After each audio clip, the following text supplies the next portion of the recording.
Good afternoon, friends. I believe all of you can see me.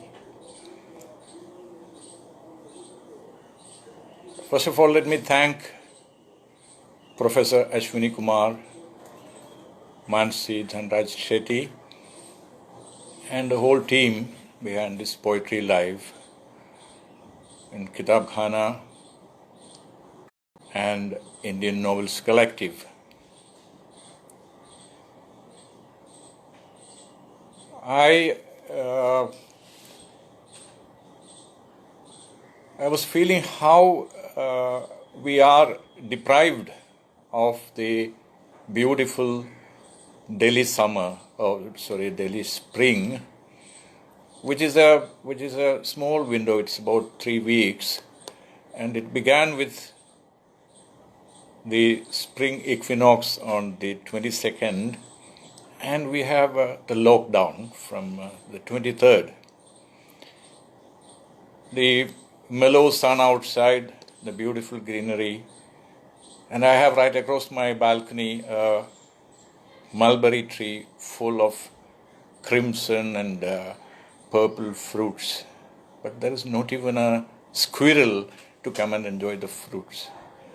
A stray boy or two will look up longingly and then pass on. No one is there. And looking out of my balcony, I see a bright sunny afternoon, very temperate weather, but I'm not able to go out and enjoy, or rather indulge in the Delhi spring that comes once for a brief while. But I can look at it from my balcony and enjoy from afar. I think it's like reading a poem and enjoying it in our mind. So this is the way it is. We can't be obstinate about anything. We can't just be petulant that we should have everything. I think this is all what we have learned from life, and that's, I think, how life goes on. The kind of indulgence, I think, we have to hold back once in a while and hope for the best outcome after this brief incarceration. I hope it is brief. Let's see. So I'll begin my reading.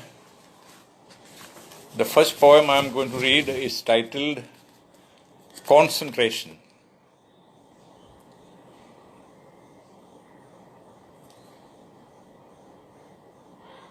Blowing into powdered mud, soon the dust gives way to hard earth.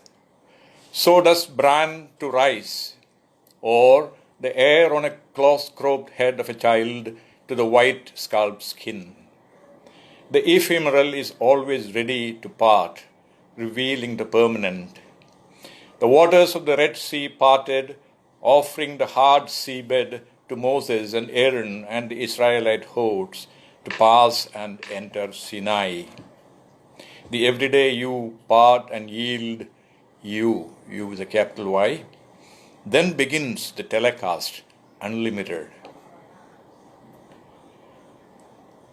Now the next one is titled Expectantly.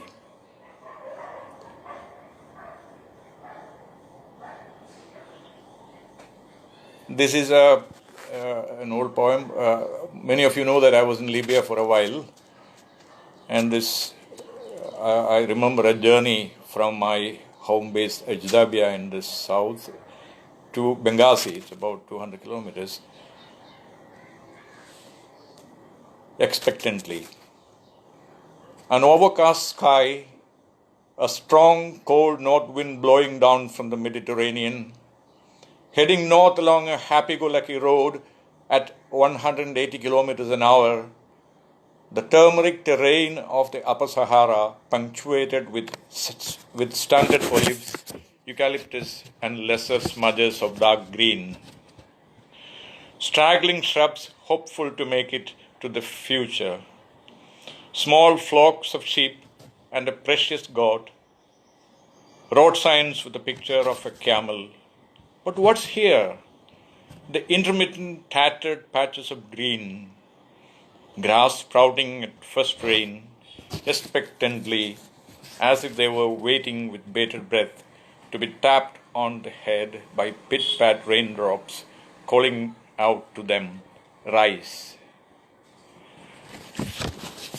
Many said that it was written in 2010, and many say that there was a prophetic tinge to the poem after, the Arab Spring broke out. My next poem is titled The Refugee.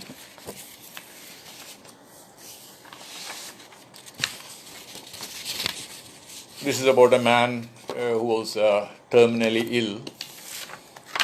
I met him casually, I met him briefly, and he told me his life story, also briefly. So these are the thoughts that were triggered by that experience. The refugee. He came like a refugee from the second world, craving human company. Terminally ill, he seemed to seek vitality and hope, his past tumbling from his lips as if in a confession. He felt visibly light and relieved. Life and death, two sides of the same coin, he seemed to traverse the thin mass in between. Like a scout atop a tower who can see both sides of the railroad and the two fast approaching trains on the same track and not able to stop them, he assumed nonchalance. Destiny's immediacy and the dismay at discovering it made him seem to disbelieve his own words. Hesitantly, in a suggestive mode now, instead of falling back on the assertive ways he was obviously wont to do. His days on earth defined, a reminder to those who are still in the blind fray.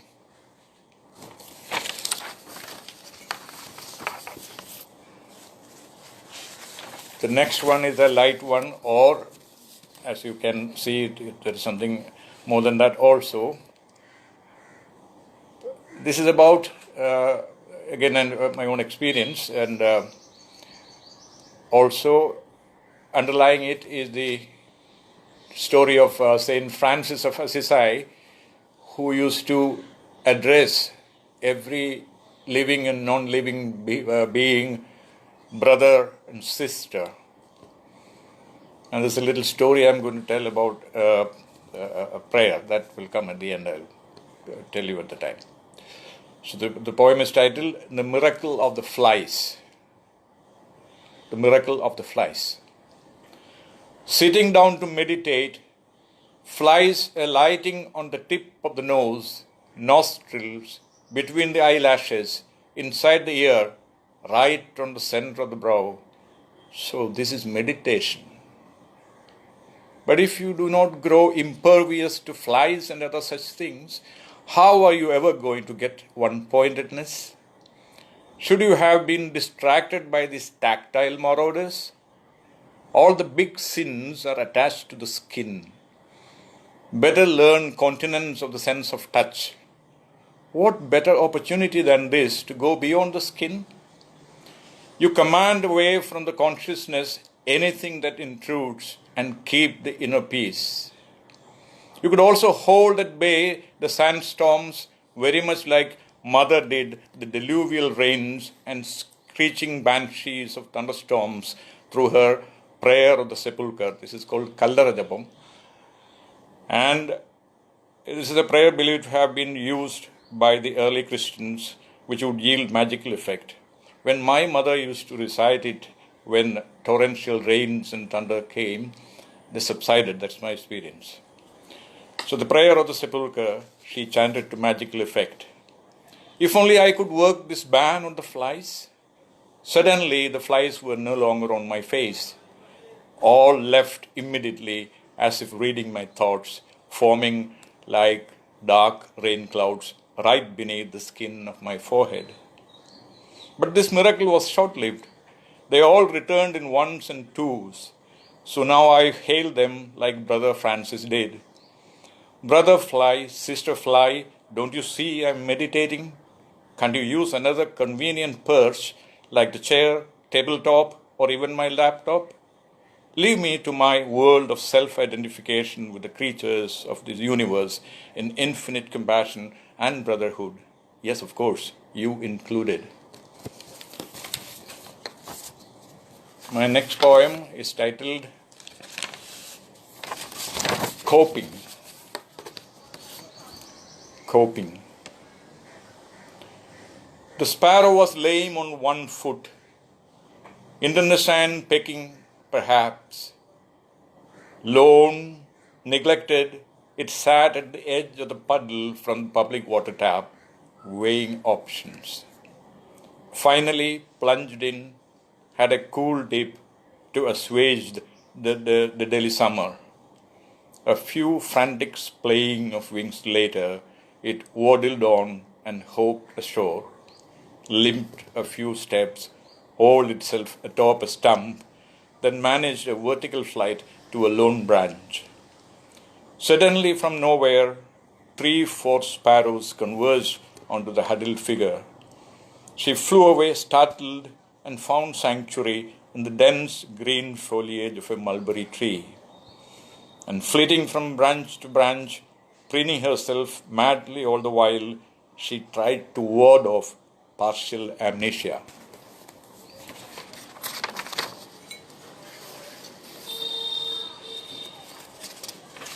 There is another Libya poem, short one. It is something like our elusive Delhi spring. It's titled Sunset Over the Sahara. The western sky at the horizon, ablaze with the cool flames from the shimmering fire burning gold. The dunes, the rooftops, the mini minarets, awash with the soothing lava of blinding, flashing yellow, the moment just before the last dip of the dazzling disk.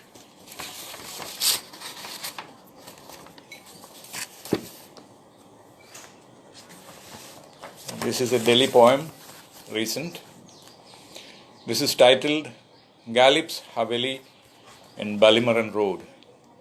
In spite of being in Delhi for the last 23 years, I made it to this great site of the one and only Galip very recently.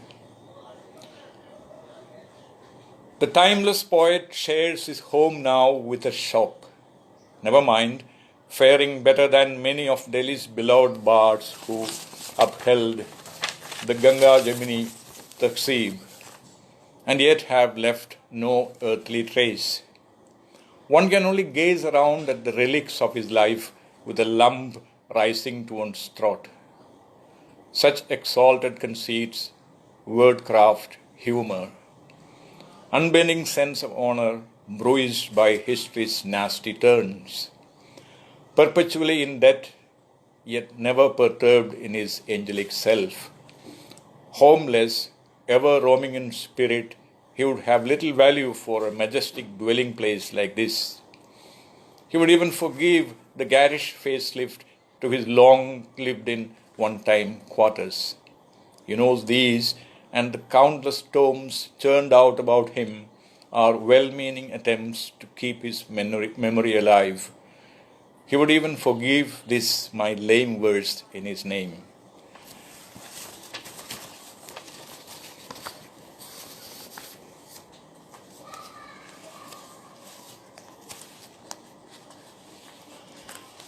I request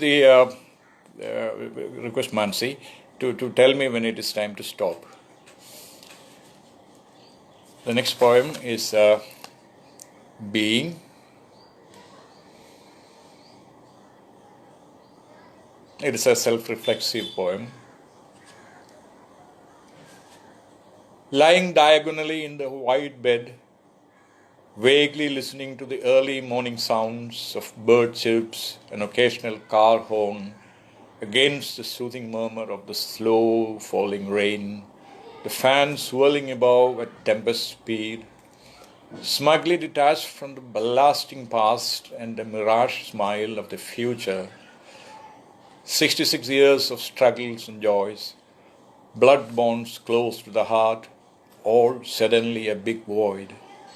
The haunting prods of should have been strangely absent. No place even for ambivalence.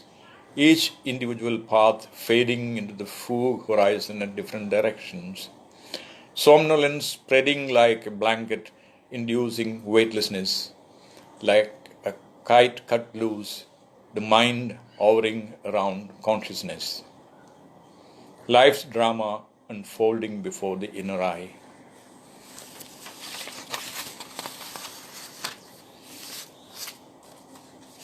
The next poem is titled Outing with a Languorous Demon.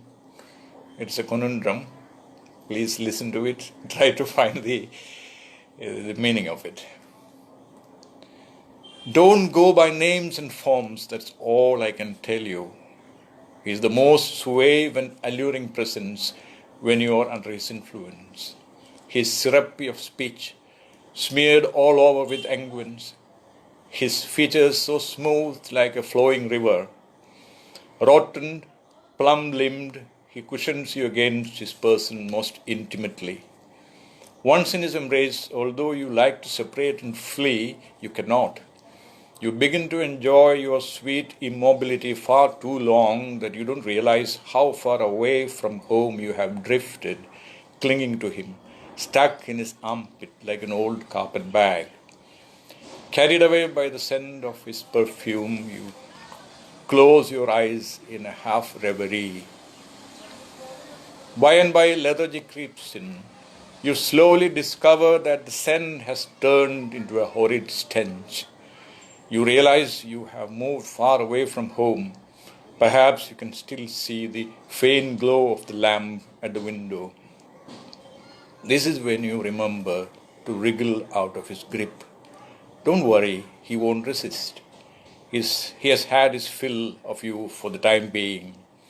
He will go his way, and you, sucked out of your vitality, will drop to the ground and slouch there like a loosely filled bag. It's for you now to slowly inhale and inflate yourself to your original size, trudge your way back home after this languorous excursion.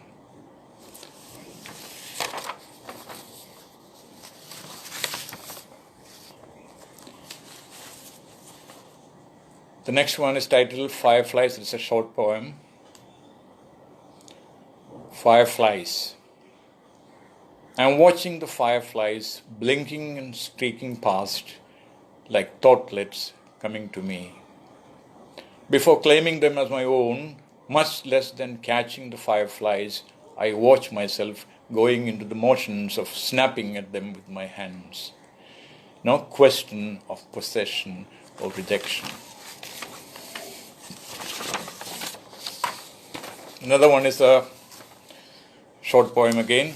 It's titled Sculpting Sound. Sculpting sound was something I knew nothing about, and yet I knew that sound is the only reality behind everything. Beyond forms, shapes, and colors, only sound is the primordial beginning.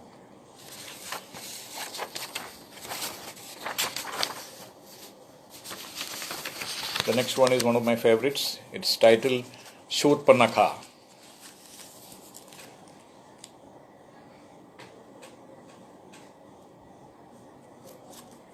Shurpanakha. My enticing smile, alas, reveals only my fangs. My enamored fondling of your winsome shoulder are but scratches with my talons. My love-burned eyes turn into two blazing embers. My bosom aqua with passion for you reveal only my hirsute teats. How am I to love you, Rama, with all these treacherous exteriors? My love for you is the yearning for the eternal you with a capital Y. But this is how I am defined, and you, of all people, spurn me? You are all seeing, aren't you? How come you can't see my heart burning in Panchagni, yearning for union with you? Your petite wife, whom you call half your body and soul, will soon turn fickle and jump out of the circle your slave brother has confined her in on your behalf. You can't spurn femininity and get away with it. I am Shurpanakha, the sole sister of the conqueror of heaven and earth, yet I fail in front of you, Rama. The molten lava of my tears will engulf your epic in flames of devastation.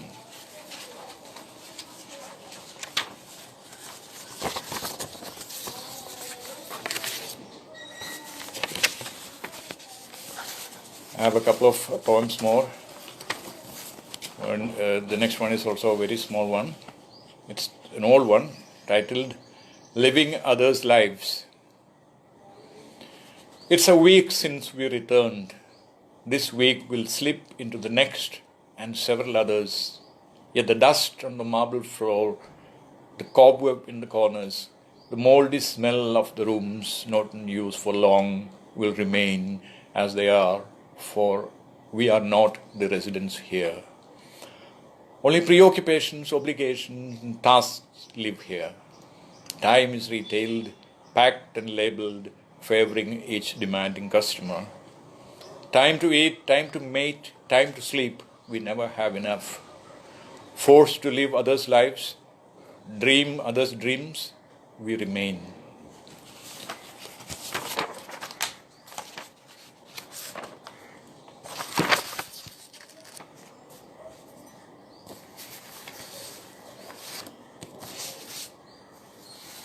The next one is titled Rustic Vignettes. The wind is the same as ever over the centuries, blowing in stiff, straight drafts, keeping the tree leaves akimbo, and black-tipped clouds in great straight streams. The sky looks clean-washed and dipped in indigo, hung out dry. The sunshine seems to shimmer more, as if it has a life of all its own. The rural spirit superimposed with the aspirations of a fast globalizing world. Young women flash away on kinetic Hondas, older women on mopeds drudge on with funny caps on their heads.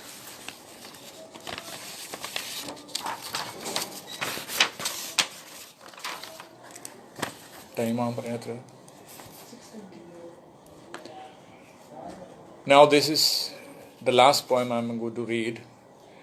I have, I think, taken 20 minutes. This is titled Not This, Not This. Neti, Neti, you remember, that's it. And there is a character called my brother in it. And I begin with his quote. I quote, "It glows within. It has no name, no form, no words to describe it. And all these its are with a capital I, please remember. No words to describe it, no language to structure it. These are born much, much later. After that, grammar and interpretations. Beware, the Shastras take it away. Literature and the arts operate merely on its reflected light. Those who get stuck there miss it. Each name, each form polarizes away their own shades of energy, but it is an absolute concentrate, ever effulgent. Only individual experience can blaze it forth. It is beyond good and bad, papa, punya, nothing sticks to it. No virtue, no vice, least of all karmas of any sort. It's like death, reaching there, no turning back. Not even the Guru is there as an entity. It's a million gurus each second. Call it Zen, Jnapti or direct cognition, whatever. One can talk about it only in extremes because there is no polyphony possible here, no multiplicity of meanings. Of it, it is said, in the beginning there was the Word. No wonder one has to say, not this, as nothing is able to contain it. There isn't one particular way of perceiving it. Each one is on one's own. Here the quotes close. The character, my brothers. So this is the end of it. I thank once again Professor Ashwani Kumar, Mansi Dhanraj Shetty and the entire team, Kitab Khana, and also the Indian Novels Collective for giving me this opportunity. And let us all hope for a better tomorrow. Let's all look out and feel the energy of the sun. I think this brief house arrest is going to end soon and better days will come. Until then, let us live with forbearance. This is my earnest wish. Thank you.